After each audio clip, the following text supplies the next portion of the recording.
মুখস্থ করার চেয়ে দীর্ঘস্থায়ীভাবে তথ্য মনে রাখার উপায়গুলো বেশি কার্যকর। তবে দ্রুত পড়ার ক্ষেত্রে কিছু কৌশল কাজে লাগাতে পারো। মূল বিষয়গুলো চিহ্নিত করো। প্রথমে পুরো পাঠ্যটি একবার পড়ে মূল বিষয়গুলো চিহ্নিত করো। মনে রাখবে, সবকিছু মুখস্থ করার চেষ্টা করার দরকার নেই। মাইন্ড ম্যাপ তৈরি করো। বিষয়গুলোকে ছোট ছোট অংশে ভাগ করে মাইন্ড ম্যাপ তৈরি করো। এতে তথ্যগুলোকে ভিজুয়ালি দেখতে পাবে এবং মনে রাখা সহজ হবে। কিছু কিছু শব্দ বা বাক্য উচ্চস্বরে পড়ো। শব্দ বা বাক্য উচ্চস্বরে পড়লে মনে রাখা সহজ হয়। পড়ার মাঝে মাঝে বিরতি নিও। একটানা পড়লে মনোযোগ কমে যায়, তাই কিছু সময় পর পর বিরতি নিও। অন্যের সাথে আলোচনা করো। অন্যের সাথে বিষয়টি নিয়ে আলোচনা করলে তথ্য আরও ভালোভাবে বুঝতে পারবে।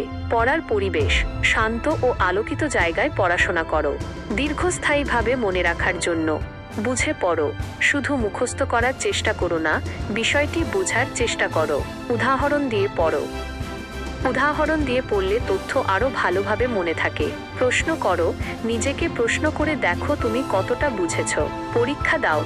নিজেকে পরীক্ষা নিও। এতে তোমার দুর্বলতাগুলো বুঝতে পারবে।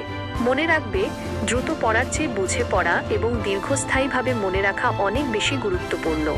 আরও কিছু টিপস। পর্যাপ্ত ঘুম। ভালোভাবে ঘুম না হলে মনোযোগ কমে যায়। সুষম খাবার শরীরকে সুস্থ রাখে এবং মস্তিষ্ককে সক্রিয় রাখে। ব্যায়াম। নিয়মিত ব্যায়াম মস্তিষ্ককে সক্রিয় রাখে।